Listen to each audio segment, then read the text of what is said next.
Salam Pramuka.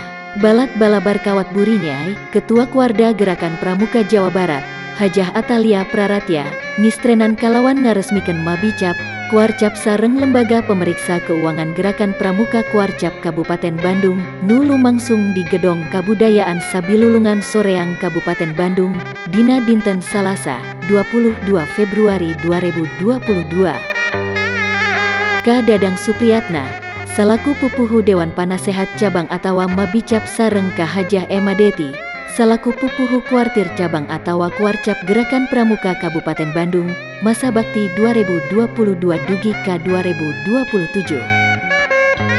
Ka Dadang Supriyatna salaku pupuhu Mabicap, hoyong nitenan ihwal nganggona raksukan pramuka, nu dianggona tiap kaping 14 Agustus, dina mieling Hari Pramuka.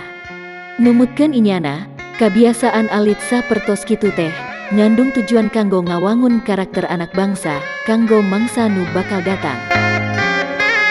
Salajengna ka Dadang Supriyatna negeskeun, wireh jadi anggota pramuka teh, pinuh ku mangpaat, ku kituna baris ditransformasikeun ka putra-putri urang, salaku generasi penerus bangsa.